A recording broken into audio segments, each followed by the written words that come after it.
Hola, buenas tardes, yo soy David Pérez Vega y este es mi canal literario Bienvenido Bob. Hoy quería hablar de este libro.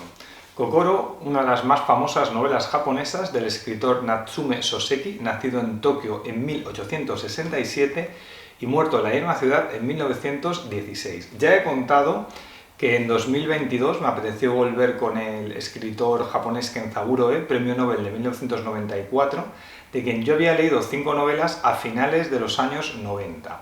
Y a principios de 2022 dije, ¿por qué dejé de leer a Kenzaburo Oe? Que me encantaba. Entonces, leí una nueva, que fue El grito silencioso, lo puedo enlazar o lo podéis buscar en el canal. Me encantó, releí una y luego leí otra nueva, leí 3, y empecé a interesarme de nuevo por la literatura japonesa. Y dentro de los autores que he leído, pues Natsume Soseki era uno de esos escritores destacados que aparecen en todas las listas de escritores japoneses que debes leer. Entonces sabía que Kokoro era su obra maestra, que es de 1914, de 2 años antes de su muerte. No sé si es su último libro, el último no, creo que es el penúltimo que dejó uno inacabado. Pero dije, bueno, en vez de empezar por la obra maestra, me gusta a veces acercarme a obras anteriores, y por esto leí primero Soy un gato, que es de 1905, y luego leí Botchan, que es de 1906, de la editorial Impedimenta. Tengo las dos comentadas en el canal. Y luego ya una vez que había leído esas dos novelas, me pareció que ya podía acercarme con propiedad a la obra maestra de Soseki, que es esta, Kokoro. En la biblioteca donde saqué los otros dos libros, el de Soy un gato y Botchan, también tenían Kokoro de la editorial Impedimenta. Pero hojeando libros en la central de Callao, que tiene una sección japonesa, vi esta edición tan bonita de la editorial Satori, que es especializada en libros japoneses, y además tenía un prólogo de Enrique Rubio. ¿Es Enrique Rubio? No, perdón, no es Enrique Rubio, es Carlos Rubio, un prólogo de Carlos Rubio, que es un experto en cultura japonesa y traductor, y quería leer ese prólogo. Entonces les escribí a los de la editorial Satori para ver si les apetecía enviármelo para que le hiciera una reseña, una videoreseña. Ellos muy amablemente me lo enviaron, son una editorial de Japón, y ya os digo que os recomiendo visitar su página web, la voy a dejar en la caja de comentarios si os interesa la literatura japonesa, porque están haciendo cosas muy buenas y yo no la conocía hasta este año. Bien, pues entonces me enviaron Kokoro, yo lo he leído, es un libro muy bonito, de tapa dura, una portada muy buena, no sé, me gusta.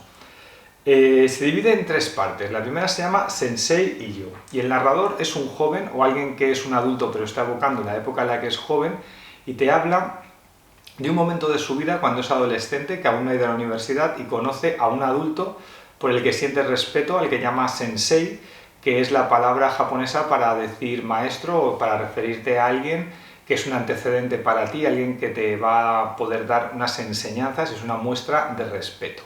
Nunca se dice el nombre del sensei, que se le llama así, sensei, nunca aparece su nombre verdadero ni el nombre del narrador. El narrador y Sensei, los dos son de Tokio, pero se encuentran en una zona, en verano, en una zona costera, la zona de playa, en vacaciones, y el narrador ha ido allí con un amigo que ha tenido que volver por una causa inesperada a Tokio, se ha quedado allí solo y se empieza a fijar en un adulto en la playa que al principio conversa con un occidental, y bueno, pues por casualidades y porque él lo fuerza un poco, acaba conociéndole y se acaban entablando una relación de amistad. Y cuando van a volver a Tokio, pues el narrador le pregunta a Sensei si puede visitarle en la capital, y Sensei accede, y de este modo pues van a mantener su relación de amistad en la capital. Hay una frase, literalmente dice: fue en Yamakura donde Sensei y yo nos conocimos. Yo entonces era un joven estudiante, en la página 63. Bien, o sea, desde el principio vamos a entender que el narrador está evocando una historia de su pasado, y el lector va a saber desde casi el comienzo que cuando está escribiendo esta historia que evoca, Sensei ha muerto. No sabemos todavía por qué, que es algo que quizá nos cuenten en el futuro de la novela. La figura de Sensei se va por tanto, cubriendo de un halo trágico. Tiene algunos misterios, algunos secretos, viene de un pueblo del interior de Japón y no tiene buena relación con su familia, algo ocurrió en su pasado que ha hecho que corte el contacto, y hay aspectos que han oscurecido la personalidad de Sensei y el narrador quiere averiguarlos y quiere como entrar en un círculo de intimidad con Sensei donde él le cuente esto, ¿no? También visita una tumba al menos una vez al mes Sensei y no le gusta ir acompañado y no le quiere contar a su joven amigo de quién es esa tumba, entonces hay una serie de misterios sobre la vida de Sensei. En la página 85 leemos literalmente: Sensei no era un hombre conocido. Sus ideas, su filosofía, excepto por mí, que lo conocía bien, no eran tenidas en cuenta por nadie. Yo le decía a menudo que esto era una lástima. Me hubiera gustado realmente saber cuáles eran esas ideas filosóficas de Sensei que seducían tanto al narrador, pero esto en ningún momento Soseki nos lo cuenta. También nos dice que Sensei, el narrador, tiene unos estudios universitarios que no son exactamente los mismos, pero no nos dicen exactamente cuáles. Esto me ha parecido un pequeño fallo en la composición de la novela. O sea, me hubiera parecido una novela más profunda si Sensei hubiera tenido una filosofía que Soseki le muestra al lector, y esto no se ha escamoteado al lector, aunque eso sería como una pequeña mácula dentro de las virtudes de la novela, que son sin duda bastantes y notables. Vale, además Sensei es una persona que experimenta un constante miedo a ser analizada, y hay un momento que el narrador se da cuenta de que menos mal que no fue una persona muy pesada o muy intrusiva en la vida, porque probablemente la relación de amistad que tuvo con Sensei, si él hubiera sido de otra manera en aquel momento de su vida, hubiera sido más cotilla, no hubiera podido tener lugar. La segunda parte se titula Mis padres y yo, y el narrador ha de volver a su pueblo porque su padre ha enfermado y tiene que ocuparse de él. Entonces, en esta segunda parte hay un contraste entre el Japón moderno que representa el narrador y la gente del pueblo. El narrador moderno además tiene una cultura, porque de la universidad, que sus padres no tienen.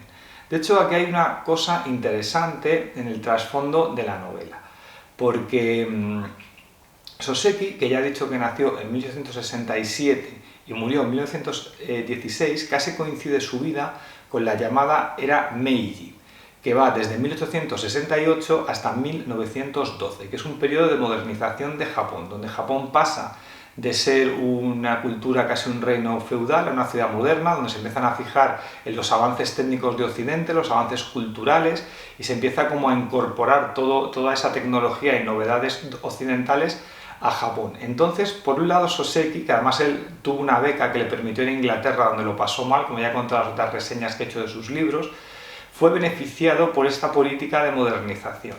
Pero a la vez hay una idea como de, bien, el país se está modernizando, pero estamos perdiendo quizá nuestras tradiciones, los jóvenes ya no respetan a los mayores, que bueno, esto es similar en cualquier época y en cualquier cultura, pero es algo muy característico de la era Meiji, ¿no? Toda esta asimilación del occidental, pero a la vez el miedo a perder las costumbres y tradiciones del antiguo Japón.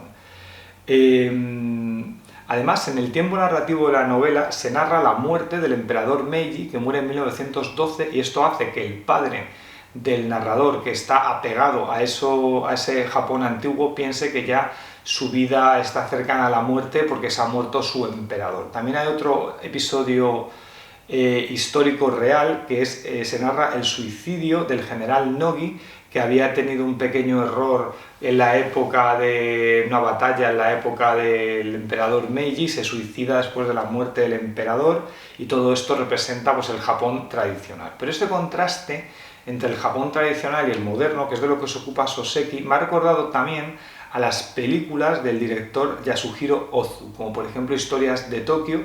Si a alguien le interesa, en Filmin, esta plataforma de películas, tiene un montón, yo he visto casi todas, son todas muy parecidas, pero todas son muy buenas, a mí me gustan mucho. Entonces yo me di cuenta que en la obra de Ozu, estos libros de Soseki han sido una influencia, o creo que han sido una influencia.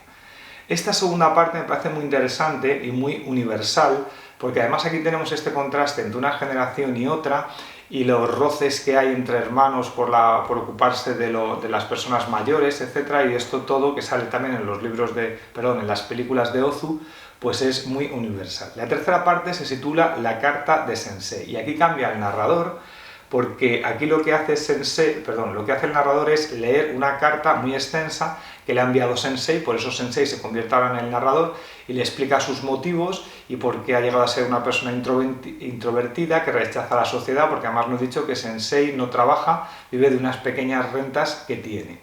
Y bueno, quizá ahí es donde está la clave narrativa de por qué es el misterio que se insinúa en la primera parte. Aquí se desvela, tampoco voy a contar cuál es ese misterio, lógicamente. También me ha recordado, además a las películas de Ozu, a la narrativa de Kenzaburo Oe, al que he hablado al principio.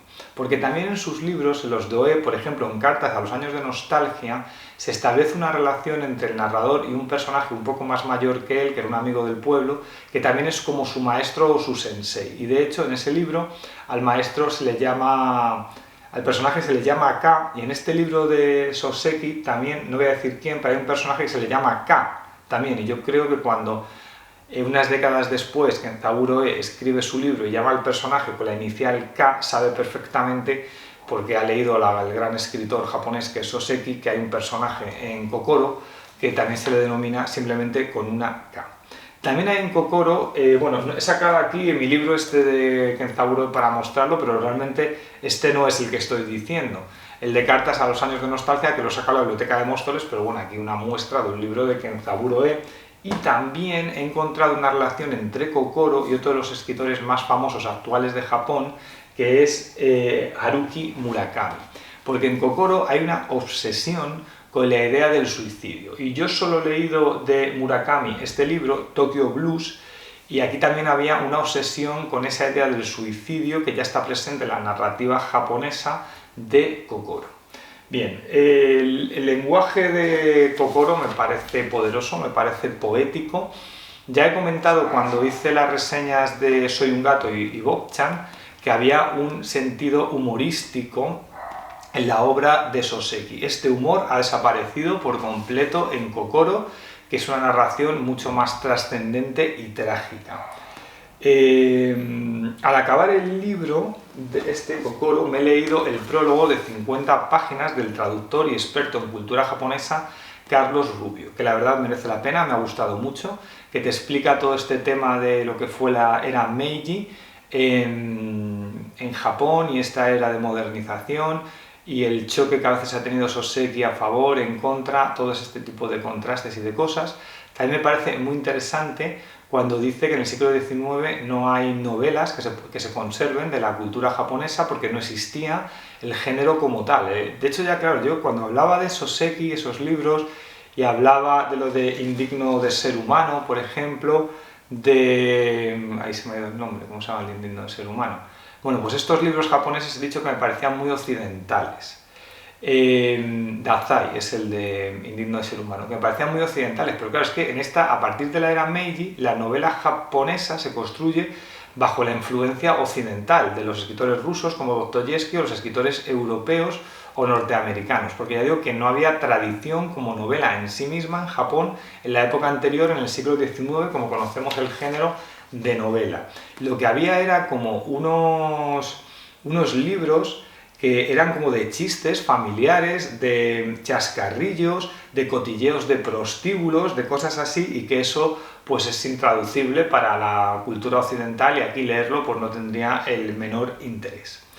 Bien, ya conté que Soy un gato, me parecía un libro que le sobraban páginas, pero era divertido. Bob-chan me gustó bastante más que Soy un gato, que trata de un profesor novato en una escuela de provincias en Japón y era muy universal lo que contaba, que yo también soy profesor y sé que esas cosas, las novatadas que le hacen a Bob-chan son universales. Ya dije que Bob-chan me gustó mucho más que Soy un gato y Kokoro me ha gustado también más que Bob-chan. Ya he dicho que me parece un pequeño fallo eso de que Soseki no le transmita al lector cuál es la filosofía de Sensei que seduce tanto al narrador y que cree que debería conocerla más gente, pero bueno, es un pequeño fallo dentro de una novela con escenas muy bellas, muy poética, profunda, esta amistad entre ese señor adulto y ese joven, las relaciones familiares, el Japón tradicional, el Japón moderno. Es un libro que desde luego merece mucho la pena y esta edición de Satori es muy bonita. Ya he comentado también otro libro de Satori, el de una flor de Yakuro Miyamoto, espérate, voy a decir mal. Bueno, una flor, y me gustó también mucho, y si os interesa la cultura japonesa, echarle una ojeada a la página web de Satori, que voy a dejar un enlace en la caja de comentarios. Y nada, pues si habéis leído más de cultura japonesa, o conocéis algo de Satori, que yo tengo ganas de leer más, pues me lo contáis. Y bueno, no voy a cortar aquí porque queda, por supuesto, el momento spam, que sé que es lo que más os gusta de mis vídeos. Vale, Los Insignes, mi novela cómica sobre el mundo de los poetas, es una sátira sobre las aspiraciones locas de los poetas y convierto a Kim Jong-un en poeta, el dictador de Corea del Norte. Es una novela un poco disparatada. Dejo enlace a un vídeo donde hablo más extensamente de Los Insignes, por si alguien lo quiere ver. Esto no es Bambi, mi última novela publicada sobre el mundo laboral, con 6 voces narrativas, 3 hombres y 3 mujeres, y habla de cuando yo fui auditor de cuentas, una empresa multinacional americana que exprimía a gente muy joven. Es una historia de terror, pero también lo cuento con humor. Dejo enlace. Y Caminaré entre las ratas, mi novela más extensa, que habla de una crisis existencial, de una persona que tiene 39 años, va a cumplir 14, la historia está ambientada en 2013, aún habíamos salido de la crisis económica 2008-2014, y este hombre es un contable que quiere ser escritor, pero bueno, laboralmente va cayendo, artísticamente también, problemas con la familia, con la pareja, hablo de lo íntimo, de lo público, etc. Dejo enlace por si a alguien le interesa. Y ahora sí ya, sí que me voy a despedir, hasta la próxima, adiós.